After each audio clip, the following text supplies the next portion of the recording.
아멘. 네, 말씀 보겠습니다. 말씀은 마가복음 79탄, 제목은 버림받은 예수라는 제목입니다.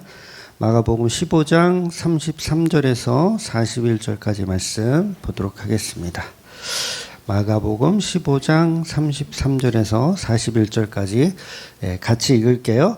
제6시가 되매 온 땅에 어둠이 임하여 제9시까지 계속하더니 제9시에 예수께서 크게 소리 지르시되 엘리 엘리 라마 사박다니 하시니 이를 번역하며 나의 하나님 어찌하여 나를 버리셨나이까 하는 뜻이라. 곁에 섰던 자 중 어떤 이들이 듣고 이르되 보라 엘리야를 부른다 하고 한 사람이 달려가 해면에 신 포도주를 적시어 갈대에 깨어 마시게 하고 이르되 가만두라 엘리야가 와서 그를 데려주나 보자 하더라. 예수께서 큰 소리를 지르시고 숨지시니라. 이에 성소 휘장이 위로부터 아래까지 찢어져 둘이 됐니라. 예수를 향하여 섰던 백부장이 그렇게 숨지심을 보고 이르되 이 사람은 신실로 하나님의 아들이었도다 하더라. 멀리서 바라보는 여자들도 있었는데 그 중에 막달라 마리아와 또 작은 야고보와 요새의 어머니 마리아와 또 살로메가 있었으니 이들은 예수께서 갈릴리에 계실 때에 따르며 섬기던 자들이요 또 이 외에 예수와 함께 예루살렘에 올라온 여자들도 많이 있었더라. 아멘. 네, 세상 사람들에게 지옥이 있다고 말해 보셨나요? 지옥이 있다고 말하면 사람들이 잘 믿던가요? 네, 잘 안 믿습니다. 요즘은 길거리에서 예수 천당, 불신 지옥 이렇게 전도를 하면 어떻게 되는 줄 아세요? 네, 그 맘카페 같은 데 있거든요. 맘카페 아시죠?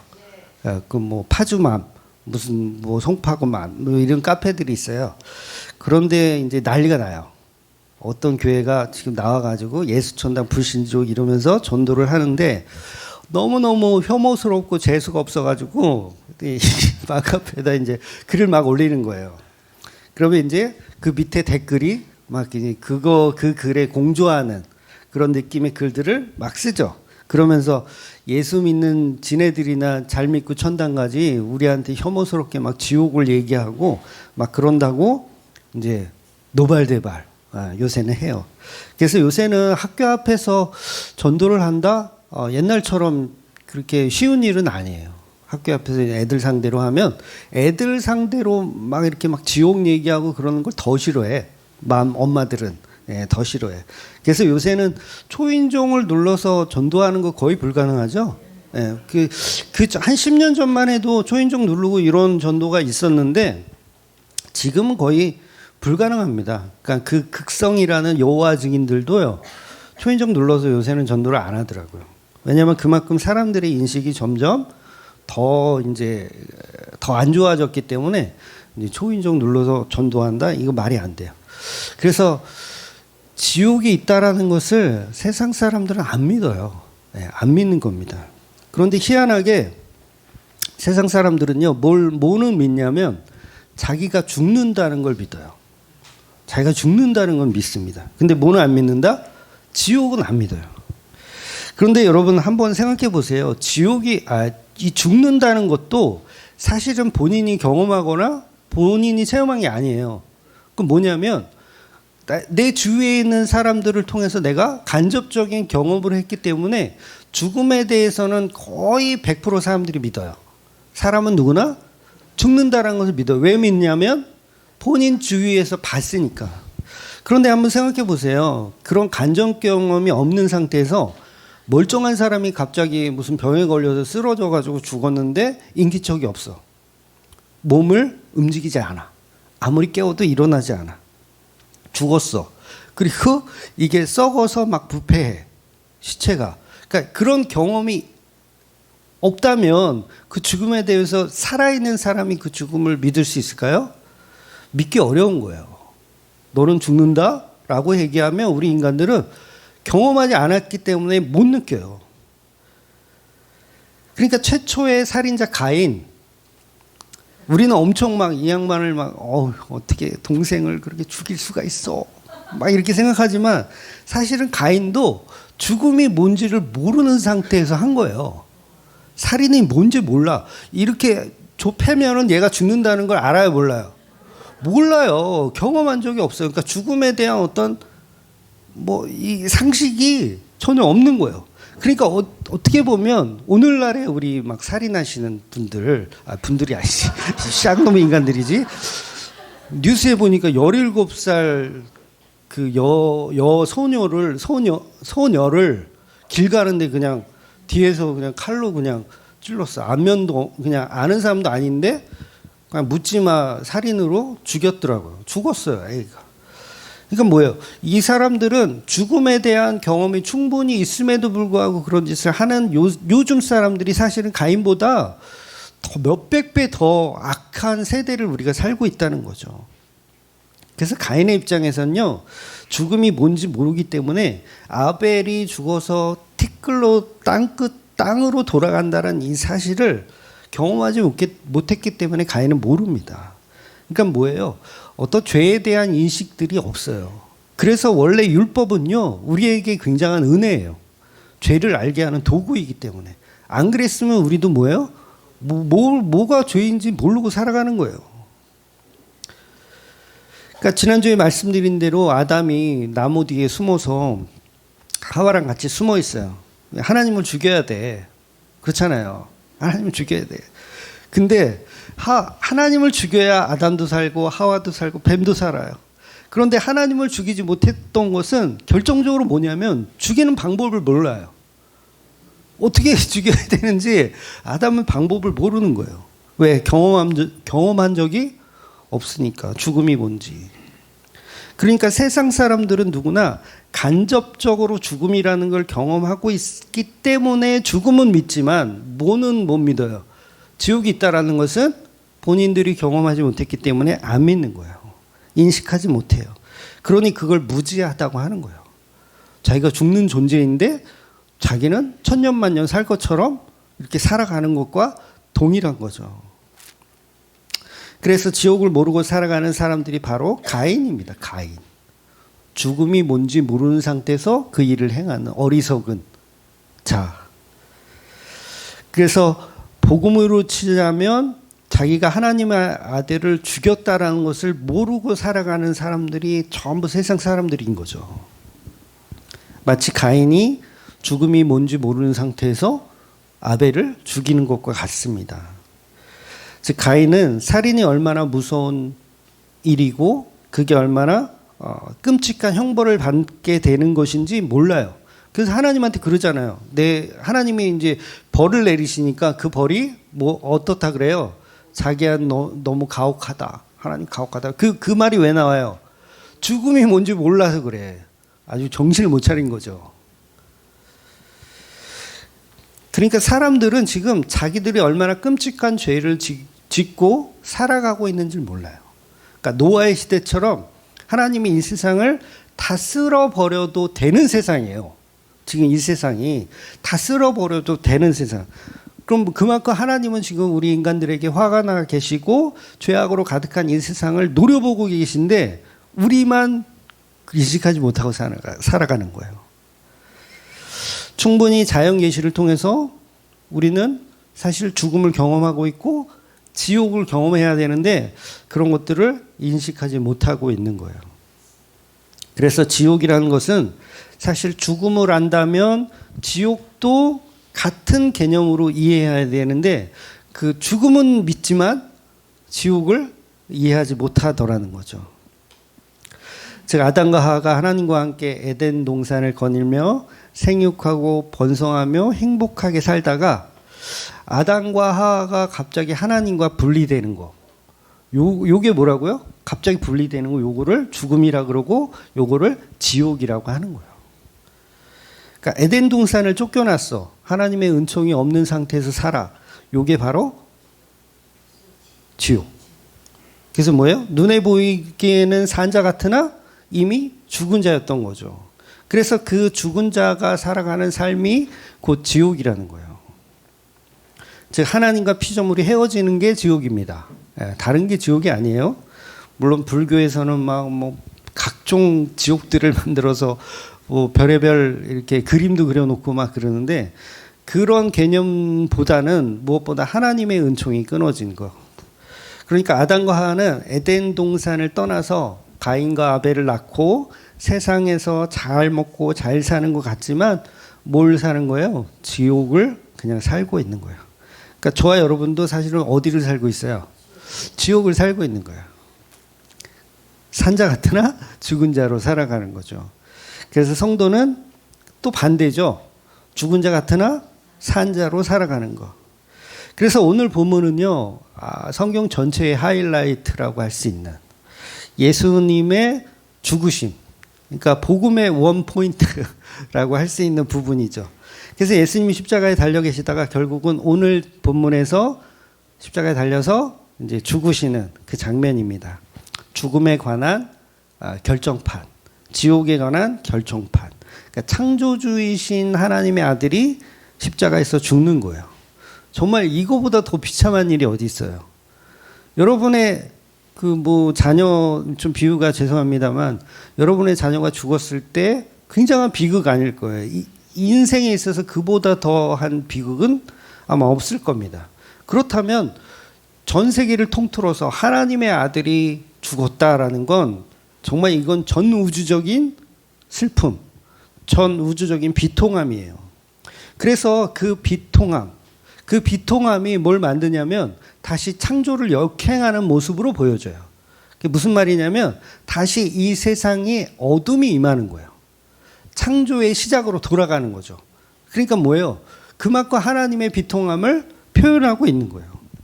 그래서 창세기 1장 1절로 돌아가 버리는 거예요. 예수님 십자가에서 돌아가시니까 창세기 1장 1절로 돌아가는 거. 그래서 1장 2절에 보면 땅이 혼돈하고 공허하며 흑암이 깊이 위에 있고 하나님의 영은 수면 위에 운행하시니라. 그러니까 첫날 어둠과 빛을 만드셨어요. 첫째 날 빛만 만든 게 아니에요. 어둠과 빛을 만드셨어요. 그날로 다시 돌아가는 거예요. 예수님 십자가에 돌아가시니까 다시 첫째 날로 돌아가는 거예요. 그래서 뭐예요? 세상은 다 죽었다. 흑암과 공허다라는 거예요. 그래서 예수님의 십자가는 온 세상의 어둠을 가져옵니다. 출애굽기 12장 42절 보면 거기 그런 표현이 있어요. 여호와의 밤이라는 표현이 있어요. 명확하게 여호와의 밤이라는 표현을 하거든요. 이것도 뭐냐면 유월절 어린 양으로 어린 양이 죽어요. 그게 뭐예요? 심판을 의미하거든요. 심판. 그래서 집집마다 뭐냐면 집집마다 장자가 죽어나가는 거예요. 흑암이 임하고 그 다음에 유월절 어린 양이 희생으로 인해서 원래는 장자들이 다 죽는 거죠. 그래서 어둠과 심판이 동시에 임하는 거예요. 예수님이 지금 죽으시는 이 시간이 이제 지금 본문에서는 이제 뭐 유대식 시간을 표현하고 있는데 실제로는 아침 9시에 달리셔서 우리나라 시간으로는 아침 9시에 달리셔서 오후 3시에 돌아가시는 거예요. 그러니까 12시면 정오를 말하죠. 정오 12시에 흑암이 임하는 거예요. 그러니까 태양이 가장 빛나고 태양이 가장 밝을 시간이 언제예요? 12시잖아요. 근데 바로 그 시간에 뭐가 임해요? 어둠이 임해버리는 거예요. 그러니까 이 의미는 뭐냐면 지금 초상났다 그 얘기예요. 초상났다. 예수님이 죽으셔서 어둠이 임해요. 그러니까 어린 양의 피가 없는 집은 그야말로 초상집. 어린 양의 피가 있는 집은 새하늘과 새 땅을 갈 수 있는 길이 열리는 거예요. 그러니까 같은 시간에 그 어떤 사건이 임하는데 그 사건을 통해서 갈려지는 거예요. 그러니까 예수님의 십자가로 어떤 사람은 구원을 받고 어떤 사람은 지옥이 되는 거예요. 그래서 본문이 말하고 싶은 게 뭐냐면 죽은 자와 산자가 십자가로 나뉜다는 거예요. 죽은 자와 산자가 어디에서 나뉜다? 십자가에서 나눈다. 그래서 그걸 창조라고 하는 거예요. 재창조. 십자가에서 나뉘는 거. 그래서 다시 창세기로 돌아가는 거예요. 다시 흑암이 임하고 새 창조가 시작되었다. 그래서 실제로 예수님의 양옆에 2명의 강도가 있었는데 한 명은 지옥을 가고 한 명은 낙원에 가잖아요. 그러니까 창조가 일어나는 거예요. 새 창조가.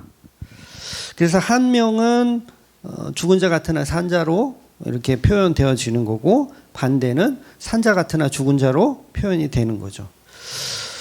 그래서 어둠이 임했다라는 이 자체가 이게 하나님 입장에서는 이제 굉장한 이제 초상, 이제 다 죽었어, 이제 끝났어, 뭐 그런 표현인 거죠. 골로새서 1장 13절 14절 우리 같이 읽어볼게요. 그가 우리를 흑암의 권세에서 건져내사 그의 사랑의 아들의 나라로 옮기셨으니 그 아들 안에서 우리가 속량 곧 죄 사함을 얻었도다. 아멘. 그러니까 본문은 정오가 되어 어둠이 임하고 오후 3시까지 계속되는 거예요. 3시간 동안. 정오는 태양이 가장 빛나는 시간임에도 불구하고 흑암이 임하는 거죠. 그러니까 나훔서 2장 10절 네, 같이 읽어볼게요. 니느웨가 공허하였고 황폐하였도다. 주민이 낙담하여 그 무릎이 서로 부딪히며 모든 허리가 아프게 되며 모든 낯이 빛을 잃도다. 그러니까 니느웨가 멸망할 때도 모든 낯이 빛을 잃었다고 표현을 하고 있어요. 즉 본문에서 온 세상이 어둠으로 뒤덮였다라는 것은 산자가 없다는 얘기예요. 어둠으로 뒤집혔다. 산자가 없다. 모든 것이 어둠이다. 예수님이 빛으로 오셨는데 그 빛을 죽였다. 빛으로 오셨는데 그 빛을 죽였다. 그 얘기를 하고 싶으신 거예요. 그래서 오늘 본문의 핵심은 하나님의 아들이신 예수님께서 하나님으로부터 버림을 받으시는 걸 이야기하는 겁니다. 여러분, 삼위일체를 지난주에도 잠깐 설명드렸지만 삼위일체는 본질이 하나이지만 완전한 위격이에요. 세 위격, 분리된 위격입니다. 이거 굉장히 중요해요. 그래서 삼위격은 완전한 분리를 말해요. 삼위일체 그러면 이게 하나의 하나님으로만 우리가 자꾸 생각하는데, 그렇게 하면 이제 양태론으로 오해할 수 있다 그랬죠. 그러니까 옷만 바꿔 입는다든가 아니면 뭐 수증기, 얼음, 기체, 뭐 직업적으로 무슨 집에서는 아빠고 교회 가면 목사고 그렇게 보면 안 된다 그랬어요. 그게 뭐야? 하나로 보는 거예요. 그럼 뭐예요? 성부 하나님하고 성자 하나님하고 하나로 보면 서로 뭐예요? 짜고 치는 고스톱이 돼버리잖아요. 그렇게 보면 안 돼요. 삼위일체는. 그러니까 삼위격으로 봐야 돼요. 그러니까 완전히 분리된 인격. 그러니까 얼마든지 버릴 수 있다 없다? 버릴 수 있다예요. 버릴 수 없다 그러면 그게 오히려 잘못된 사고예요. 버릴 수 있어요. 그런데 뭘로 하나가 되냐면 하나님의 역사, 그러니까 복음으로 하나가 되는 거예요. 이 자체가 굉장히 어렵기 때문에 제가 떠듬떠듬 하는 거예요, 지금. 그러니까 중요한 건 뭐예요? 인격적으로 완전히 분리된 삼위격이라는 거예요. 그러니까 성부로부터 성자는 버림을 받는 거예요. 짜고 치는 고스톱이 아니라 내가 버리는 척 할게, 너 어차피 부활할 거잖아, 뭐 이렇게 짜고 치는 게 아니라 완전히 버림받은 위격이라는 거예요. 서로 다른 위격. 그래서 십자가에서 뭐가 일어나요? 분리가 일어나는 거예요. 하나님과 그 아들 예수가 완전히 죽음으로 분리되는 거예요. 그런데 그것으로 끝나는 게 아니라 성부 하나님이 다시 성자 하나님을 뭐 하세요? 부활하시잖아요. 그러니까 거기까지는 사실 연결이 돼야죠. 그래서 뭔 말인지 어려우신 분이 있으면 삼일체는 그냥 신비다. 그래서 우리의 이 뇌 구조 가지고는 믿을 수가 없는 거다. 그래서 어떻게 돼요? 그건 성령의 은혜로 믿어져야 되는 거예요. 그러니 십자가는 하나님과 그의 아들이 완전히 분리된 일이고, 아들이 죽어서 하나님과 아들이 분리된 일. 그래서 그걸 지옥이라고 하는 거예요. 예수님이 어디를 경험하고 계신 거예요? 지옥을. 그러니까 예수님이 막 무간지옥 같은데 막 불지옥을 막 이렇게 들어가셔가지고 나 버림받아서 이런 얘기가 아니라 하나님과의 인격적으로 분리가 일어난 이 자체가 뭐라 그랬어요? 지옥이잖아요. 그러니까 십자가에서 예수님은 지옥을 경험하신 거예요. 뭘 경험했다? 뭐 손이 아파, 발이 아파, 막 난 힘들어, 이게 아니라 하나님으로부터 버림받음이 지옥이에요. 이해가 되시죠? 네, 버림받음이 지옥. 그래서 예수님의 절규가 오늘 본문에 나오잖아요. 나의 하나님, 어찌하여 나를 버리셨나이까. 버렸어요? 안 버렸어요? 버렸어요. 제발. 안 버렸다고 우기지 마세요. 버렸어요. 그러면 안 버렸으면 예수님이 하나님 하나님 어찌하여 나를 버리셨나이까 이거는 쇼잖아요. 버리지도 않은 거 알아. 안 버렸지. 뭐 좀 있으면 부활시켜 주실 건데 뭐. 이 쇼를 하는 게 아니라 실제로 버림을 당한 거예요. 그래서 이 말은 곧 나의 아버지 어찌하여 나를 버리셨나이까 라고 볼 수도 있다 그랬잖아요. 그래서 성자 하나님이신 예수님이 성부 하나님으로부터 완전한 버림받음. 그래서 시편 22편을 보면 거기에도 다윗이 똑같은 말씀이 있어요. 22편 1절을 보면 같이 읽어볼까요? 내 하나님이여 내 하나님이여 어찌 나를 버리셨나이까 어찌 나를 멀리하여 돕지 아니하시오며 내 신음소리를 듣지 아니하시나이까. 다윗의 고백이거든요. 다윗도 지금 뭘 경험하는 거예요? 지옥을 경험하는 거예요. 다윗을 통해서 십자가를 미리 예표하고 있는 거죠. 정말 중요한 말씀이에요. 그런데 우리 교회들은요. 시편 22편에 무슨 말씀이 있나요? 그러면 아무도 몰라. 근데 시편 23편에 무슨 말씀이 있나요? 그럼 다 알아. 여호와는 나의 목자시니 내게 부족함이 없으리로다. 그가 나를 풀밭에 누이시며 쉴만한 물가로 인도하시는도다. 내 영혼을 소생시키고 이건 다 알아. 근데 22편에 하나님 어찌하여 나를 버리셨나이까는 아무도 몰라요. 그러니까 나에게 밥상을 베풀어 주시는 하나님은 좋아하지만 나를 버리시는 하나님은 싫어해. 그러니까 22편은 무슨 말이 있는지 몰라. 너는 벌레다라는 표현도 있거든요. 22편에는. 근데 그런 표현은 처음 듣는 거예요. 하나님이 우리를 벌레라고 한다고? 내가 벌레라고 고백해야 된다고? 그냥 쉴만한 물가만 좋은 거야. 그렇다면 복음적으로 보자면 오늘 본문에서 예수님은 하나님의 아들이고 얼마든지 천군 천사를 보내서 하나님의 아들이고 하나님이니까 예수님도 천군 천사를 보내서 십자가에서 내려와도 돼요. 얼마든지 능력이 있으세요. 그럴 만한 힘도 있고 능력도 있는 분인데 왜 예수님은 십자가에서 그냥 버림을 받으셨나?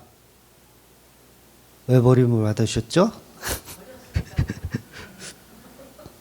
그러니까 버렸으면 예수님도 신인데 야, 내 편 다 모여. 이렇게 해서 십자가에 내려올 수 있거든요. 얼마든지 신이시기 때문에. 그런데 예수님은 그 자리에서 그냥 버림받고 그것을 인정하시고 죽으시더라는 거예요. 그러니까 왜 그러냐면 이걸 복음적으로 풀어야 되는데 왜 예수님이 십자가에 그냥 죽으셨냐라고 했을 때 답은 하나예요. 죄인인 여자들의 편에 섰기 때문에 죽으시는 거예요. 여자들의 편에, 교회의 편에 섰기 때문에. 왜냐하면 여러분 잘 이해하셔야 되는 게 하나님은, 성부 하나님은 이 세상에 있는 이 인간들을 다 죽이기를 원하신다, 다 살리기를 원하신다. 다 죽이기를 원하신다는 거예요. 이 복음 쪽에서 이게 풀려야 돼요. 다 죽이기를 원하세요. 그런데 누가 지금 십자가에서 죽으시면서 그걸 막는 거예요? 예수님이 막는 거예요. 그러니까 왜 죽어? 내 여자? 내가 지키려고 죽는 거예요. 그래서 하나님의 진노를 막아서 중보자가 되시는 거예요. 그래서 흑암의 권세를 이기셨다라는 표현이 그 표현이에요. 여자를 위해서 하나님의 진노를 그 아들이 다 받아내는 거예요.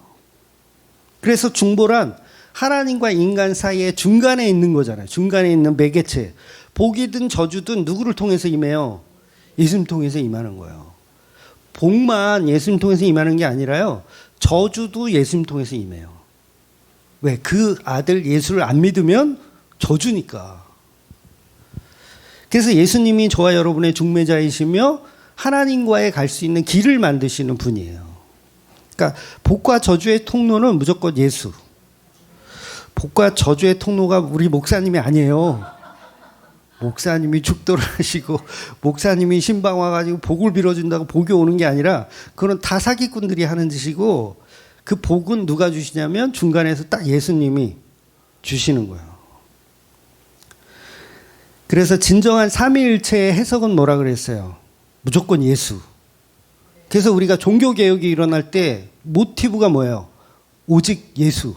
그 표현을 왜 했는 줄 아세요? 오직 예수란 표현을 사제들이 워낙에 지랄들을 많이 해서 그래요. 나를 통해서 하나님께 가야지. 죄사함도 어떻게 나한테 고해성사 해가지고 죄 씻음 받는 거야. 전부 지들이야. 그러니까 이 종교개혁의 모토가 다 집어치우고 오직 예수.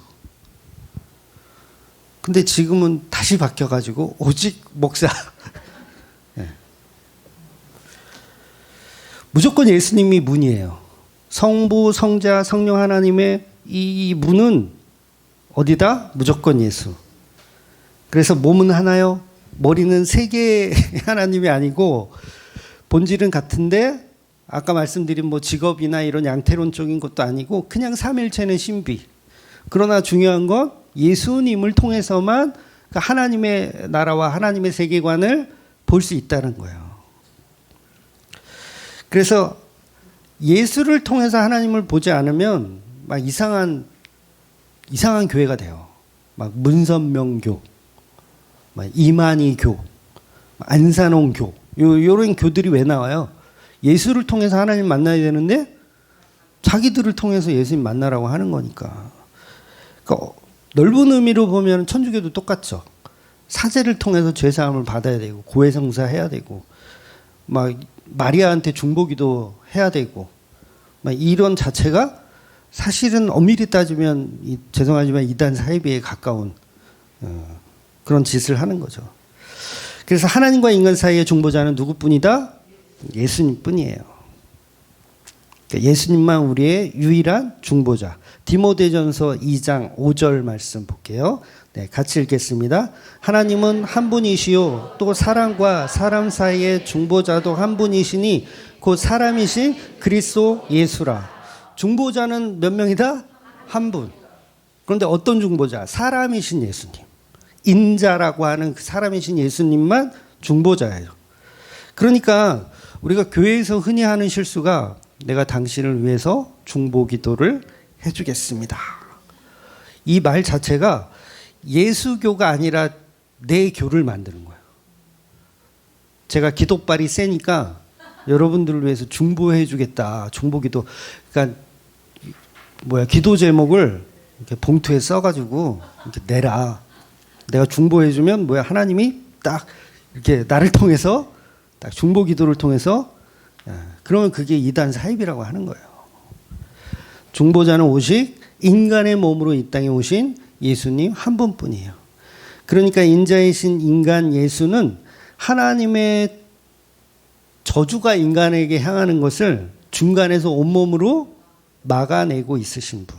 그분이 바로 인간 예수, 나사렛 예수.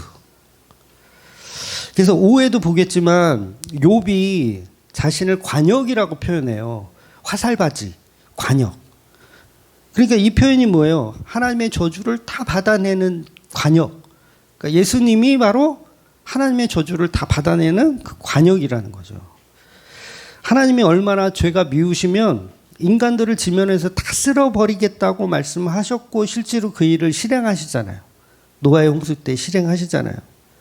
하나님은 근본적으로 죄에 빠져 있는 인간들을 사랑하지 않으세요. 제발. 하나님은 죄에 빠져 있는 인간들을 사랑하지 않으십니다. 지면에서 쓸어버리기를 원하세요. 지금도 화가 머리끝까지 나 계세요. 죄송하지만. 그래서 하나님은 당신을 사랑하십니다. 이거 거짓말이에요. 하나님은 지금도 우리를 지면에서 쓸어버리기를 원하고 계세요. 이 쌍놈 인간들을 언제 다 죽이나 이러고 계시는 거예요. 근데 그걸 누가 막아서고 있다? 예수님 막아서고 있는 거예요. 제발. 이게 복음이에요. 그래서 우리 인간들이 살고 있는 이 세상은 다 쓰레기장이에요. 다 쓰레기들이 막 걸어다니는 거야. 이 쓰레기, 김 쓰레기, 채 쓰레기, 막 쓰레기들이 막 걸어다녀. 그러니까 하나님이 언젠가는 다 이렇게 쓰레바지 다 담아가지고 불지옥에 다 넣으실 거예요. 근데 그 중간에서 누가 예수님. 그러니까 마귀들을 가라고 만들어 놓은 지옥을 인간들이 죄를 지었기 때문에 그 죄의 결과로 지옥을 가는 거예요. 그런데 성도들을, 그 중에 성도들을 예수님이 막아서고 있는 거죠. 얘네들은 안 돼. 얘네들은 내 신부된 교회야. 얘네들은 제발 살려줘. 여러분, 성부 하나님, 성자 하나님 동일해요? 천국에서는 서로 반말하실지도 몰라. 예? 이거 오해가 되나? 얘네들은 안 돼. 라고 덤비는 거예요. 누가? 성자 하나님이, 성부 하나님을 향해서. 그런데 이런 비슷한 말씀들이요, 구약에도 사실은 여러 군데 나와요. 사람들이 지혜가 없어서 그걸 못 이해하는 거죠. 그 대표적인 예가 광야 생활을 하고 있는 이스라엘 백성들이 황금 송아지를 만드는 사건이에요. 황금 송아지를 만들어 놓고 이 황금 송아지가 우리를 애굽에서 인도해낸 여호와 하나님이다. 그리고 황금 송아지를 만들어 놓고 거기에다가 춤을 추고 예배드리고 막 거기에 헌신 봉사 충성하고 막 찬양하고 난리 부르스를 치는 거예요. 그때 하나님이 그 모습을 보고 뭐라고 말씀하시냐면 출애굽기 32장 10절에 보면 내가 그들에게 진노하여 그들을 진멸하고 이렇게 말씀하세요. 진노하여서 그들을 어떻게 하겠다? 진멸하겠다. 진멸. 진멸이란 단어를 뭐 사람들 많이 안 쓰지만 진멸이 뭐예요? 말 그대로 그냥 바퀴벌레가 있으면 그거를 그냥 진 눌러가지고 휴지로 닦아서 화장실 변기에 내리는. 많이 해보셨죠? 그게 진멸이잖아요. 누구를 그렇게 하고 있다? 인간을, 황금 송아지 만들고 있는 인간을 진멸하기를 원하신대요. 그런데 그때 모세가 하나님을 막아섭니다. 제가 읽어드릴게요. 32장 12절 출애굽기 보면 이렇게 기록하고 있어요. 주의 맹렬한 노를 그치시고 뜻을 돌이키사 주의 백성에게 이 화를 내리지 마옵소서. 주의 종 아브라함과 이삭과 이스라엘을 기억하소서. 주께서 그들을 위하여 주를 가리켜 맹세하여 이르기를 내가 너희의 자손을 하늘의 별처럼 많게 하고 내가 허락한 이 온 땅을 너희의 자손에게 주어 영원한 기업이 되게 하리라 하셨나이다. 라고 중보하는 거예요. 모세가. 하나님 약속하셨잖아요. 우리를 하늘의 별처럼 모래처럼 만들어 주신다고. 그런데 이제 와서 죽이시면 하나님은 이상한 하나님 되십니다. 제발 참으세요. 모세가 중간에서 막아서요. 그래서 결국은 모세의 이 중보로 하나님이 진멸을 멈추세요. 그래, 그래, 알았다. 멈추겠다라고 말씀하세요. 그러면 모세가 이제 산을 내려가야 되죠. 산을 내려가서 야, 내가 중보기도 했어. 야, 그러니까 이제 괜찮아. 이제 너네들 마음대로 죄 지어도 돼. 야, 황금 송아지가 뭐냐? 황금 소는 만들어야지. 황금 송아지는 너무 작아. 소를 만들어. 야, 죄가 깊은 곳에 은혜가 깊은 법이야. 더 크게 만들어. 왜냐하면 내가 중보할 거거든. 하나님은 내 말이면 꼼짝 못해. 이랬을까요? 아니죠. 모세가 내려가서 노발대발 하는 거예요. 자기 형인데, 아론이 자기 형인데도 불구하고 형한테는 막 쌍욕을 하면서 지금 뭐 하는 짓이냐고 막 대발 막 지랄지랄 하는 거예요.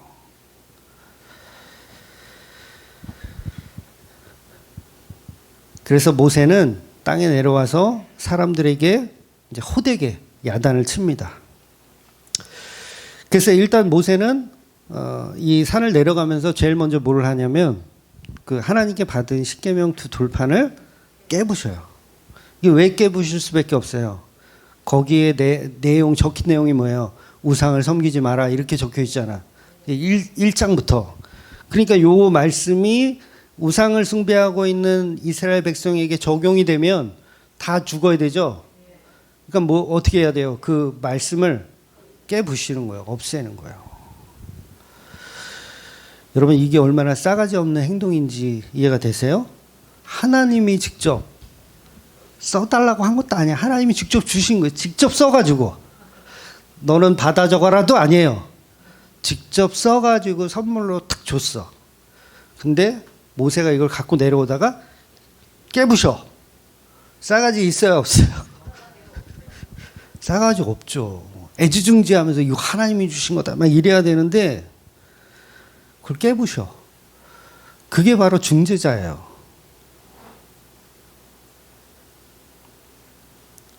그래서 내려와서 이스라엘 백성들 호되게 야단쳐.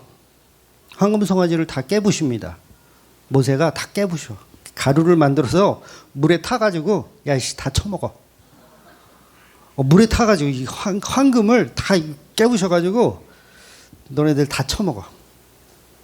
그리고 레위 자손이 이제 모세의 편에 서서 레위인이 칼을 뽑아들어. 무려 3,000명을 도륙합니다. 그 자리에서. 그리고 나서 이제 어느 정도 일단락 된 것 같으니까 모세가 다시 하나님께 올라가요. 올라가서 또 중보를 합니다. 아니, 왜냐하면 하나님은 죄를 그냥 관가하시는 분이 아니에요. 모세가 그걸 정확히 알아요. 그래서 올라가서 죄를 사하여 주옵소서 또 얘기하는 거야. 그러면서 모세가 무슨 얘기를 하냐면 나를 지옥 보내라 차라리. 이스라엘 백성을 죽일 거면 나를 지옥 보내라. 이렇게까지 말해요. 출애굽기 32장 32절 같이 읽어볼게요. 그러나 이제 그들의 죄를 사하시옵소서. 그러지 아니하시오면 원하건대 주께서 기록하신 책에서 내 이름을 지워버려 주옵소서. 이 말이 뭐예요? 나 지옥 보내도 되니까 우리 이스라엘 백성들 살려달라고 하는 거예요. 그러니까 3,000명 죽였으니 이제는 이스라엘 백성들 제발 살려달라. 그렇지 않다면 차라리 나를 죽여라. 그랬을 때 하나님의 대답이 무엇이냐면 이 대답이 좀 중요해요. 이렇게 모세가 이제 차라리 나를 죽여. 이러니까 하나님의 대답이 뭐냐면 그래 그럼 너부터 죽어라. 너 생명책에서 너부터 이름 지우자. 이러셨을까요? 아니죠. 하나님 뭐라고 말씀하시냐면 32장 33절이에요. 같이 읽을게요. 여호와께서 모세에게 이르시되 누구든지 내게 범죄하면 내가 내 책에서 그를 지워버리리라. 이 말이 무슨 뜻이냐면 나 여호와는 누구든지 내게 범죄를 하면 생명책에서 그 범죄한 놈을 지우겠다. 이렇게 말씀하시는 거예요. 그러니까 모세가 차라리 나를 죽이세요. 살려주세요. 중보하니까 하나님이 아니야 나는 죄진 놈만 죽여. 이렇게 얘기하는 거야. 그러니까 죄가 없는 모세나 여호수아는 죽인다 안 죽인다? 안 죽인다는 얘기를 하시는 거예요. 여러분 이게 사실은 이제 뒤에 가면 이제 엄청난 복음으로 이제 드러나거든요. 왜 엄청난 복음이냐면 죄 없는 자를 생명책에서 지우는 분이 아니에요. 하나님은. 그래서 종교인들은 어떻게 해서든지 죄를 짓지 않고 살려고 막 노력을 하잖아요. 그런데 우리 인간들은 죄를 안 지을 수가 없죠. 그러니까 무슨 말이냐면 우리는 누구나 생명책에서 사실은 다 지워져야 될 인간들이라는 거예요. 아니 예수님은 마음으로 생각만 해도 죄라 그랬어요. 거기서 자유할 수 있는 사람이 없죠. 그러니까 하나님이 내가 죄진 놈은 반드시 죽일 거야 라는 이 말씀은 곧 우리는 지옥 가는 게 맞아요. 그러면 죄 없는 분은 누구밖에 없어요? 예수님. 황금송아지 안 만드는 사람은 모세하고 여호수아밖에 없는 거예요. 그러면 우리가 누구한테 붙어 있어야 돼요? 예수님한테 붙어 있어야지. 기생충과 같은. 우리가 죄 덩어리인데 기생충이잖아요. 그러니까 누구한테 붙어 있어야 돼? 예수님한테 붙어 있어야 돼요.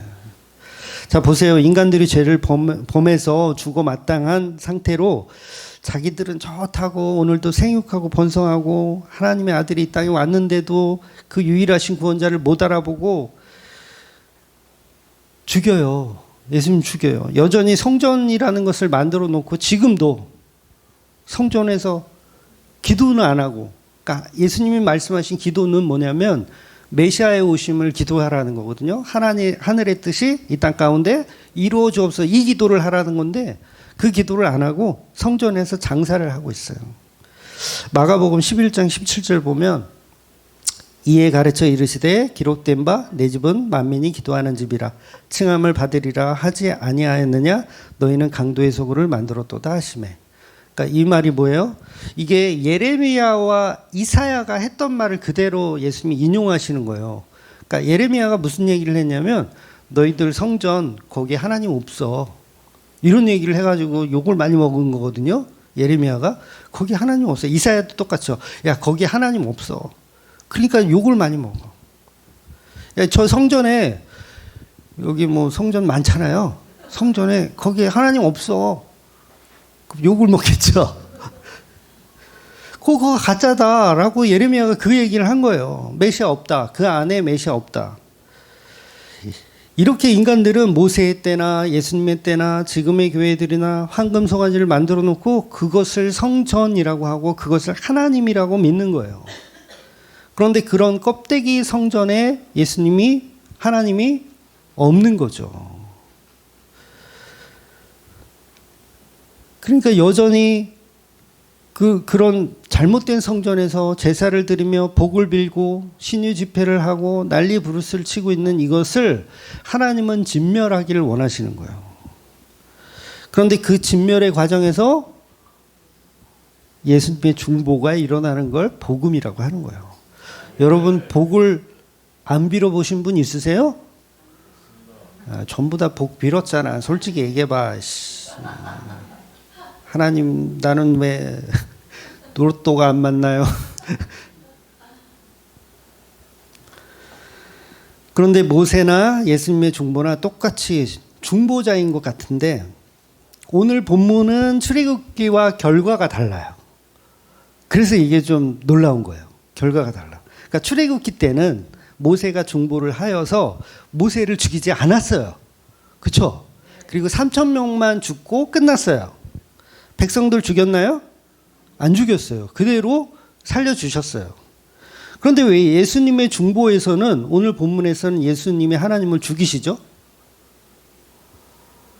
모세가 차라리 나를 죽이세요 했더니 모세는 살려주고 이스라엘 백성들 살려줬는데 왜 오늘 본문에서 예수님도 모세처럼 자진해서 십자가에서 제가 죽겠습니다. 고개를 숙이시니 영원히 떠나시다. 고개를 숙였더니 하나님이 안 죽여. 그럴 수도 있잖아요. 모세와 같은 맥락에서 보자면. 근데 왜 죽이셨을까? 여러분 이게 아까 말씀드린 하나님의 원리예요. 아까 33절 제가 읽어드렸죠. 여호와께서 모세에게 이르시되 누구든지 내게 범죄하면 내가 내 책에서 그를 지워버리리라. 요 말씀을 그대로 적용하신 건데 범죄를 범한 자만 죽이는 게 하나님의 원칙인데 그래서 모세를 죽이지 않고 살려주신 거예요. 범죄한 자만 죽이는 거다. 그런데 왜 오늘 본문에서는 아무런 죄가 없으신 예수님을 죽이시냐?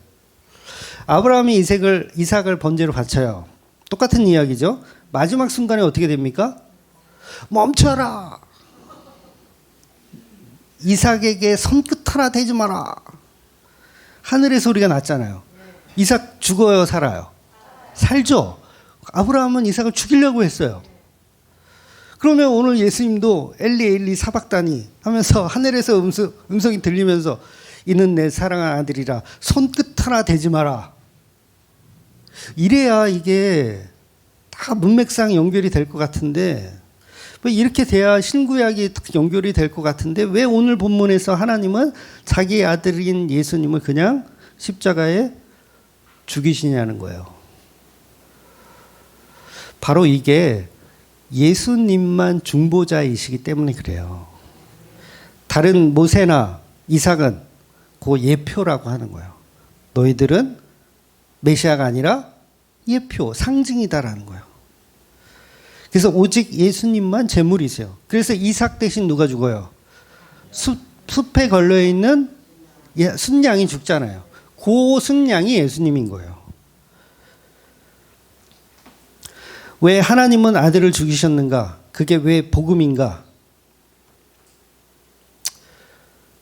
하나님은 그 아들이 자기 여자를 얼마나 사랑하시는 것을 아시기 때문이에요. 그러니까 쉽게 말해서 그럼 너희들 같이 죽어. 요거예요. 너희들 같이 죽어. 하나님이 아담을 바로 죽이지 않으시잖아요. 가죽옷을 입혀서 에덴 동산으로 쫓겨내. 그러니까 뭐예요? 그 이유가 뭐예요? 아담이 하와를 사랑하는 걸 아시는 거예요. 같이 죽어라 이거예요. 같이 죽어. 그래서 이게 복음인 거예요. 같이 죽어. 그러니까 모세는 같이 안 죽이는 거예요.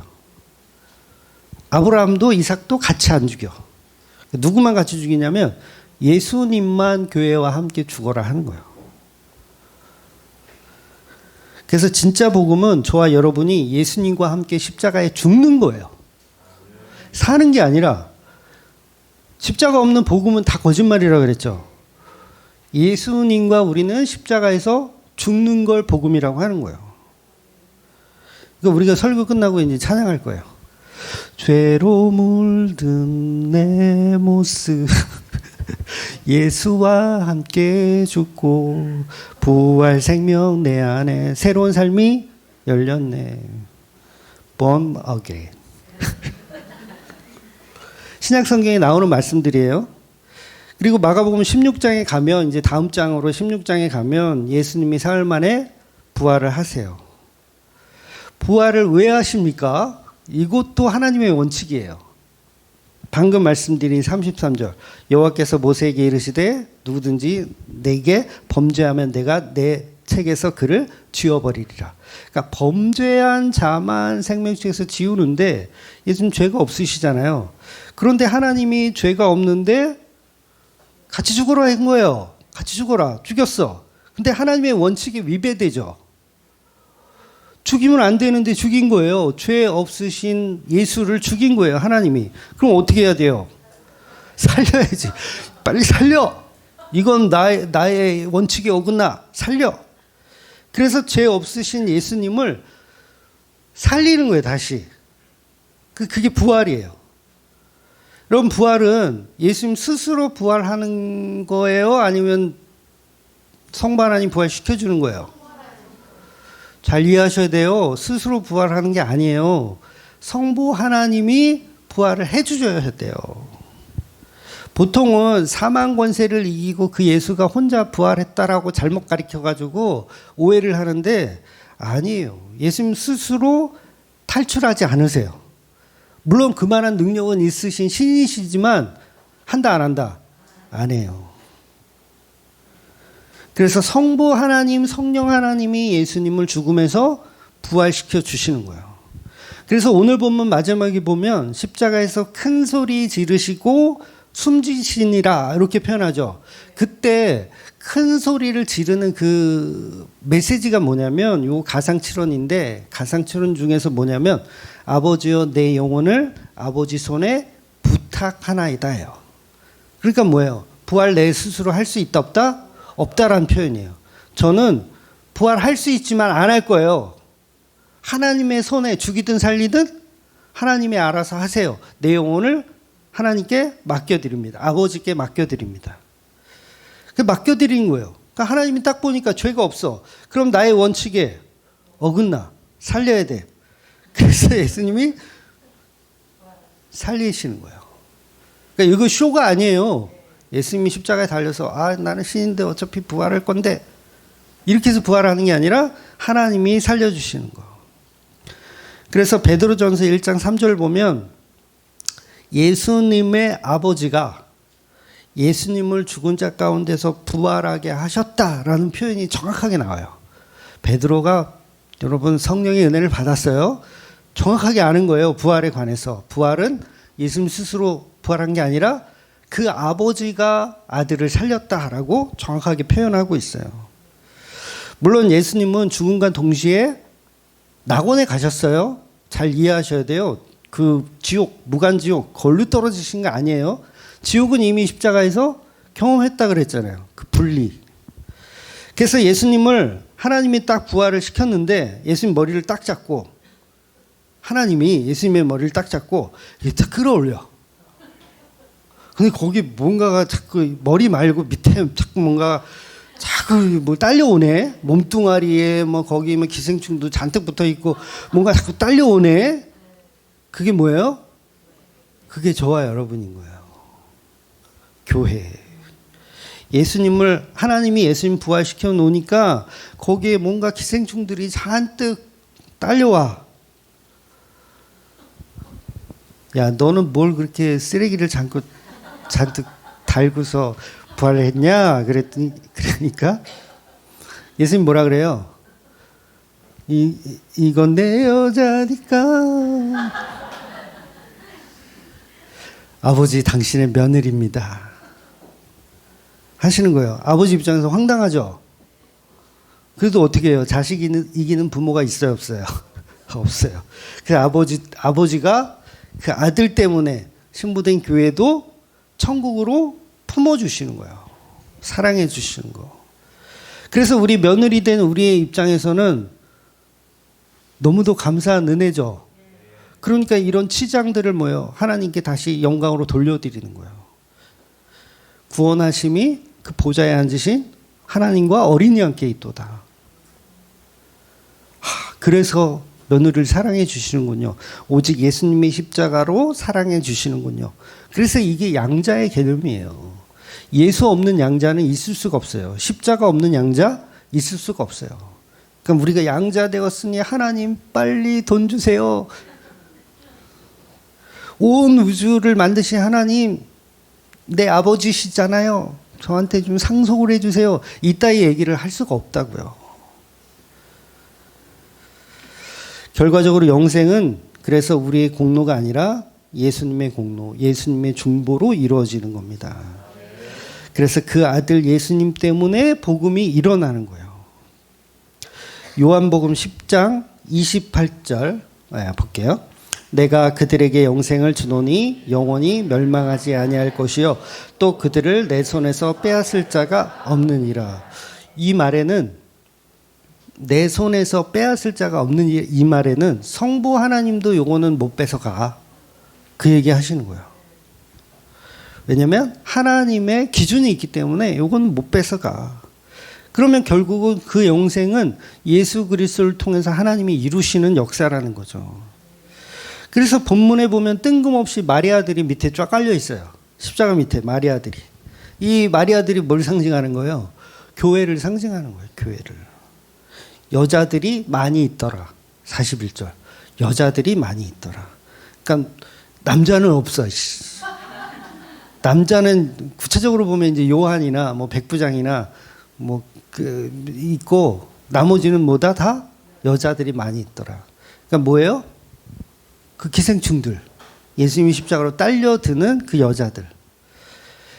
그들이 바로 신부된 교회. 그러니까 예수님이 죽는 순간까지 신부된 교회를 사랑하시는. 그래서 저들의 죄를 사하여 주옵소서. 십자가에 달려서 그 말씀 하시잖아요. 저들이 하는 짓거리를 알지 못합니다. 저들을 사하여 주옵소서. 그러니까 백부장이 그 메시지를 들었어요. 오늘 본문에 나오는 백부장이 그 말씀을 듣고 39절에 보면 예수를 향하여 섰던 백부장이 그렇게 숨지심을 보고 이르되 이 사람은 진실로 하나님의 아들이었도다 하더라.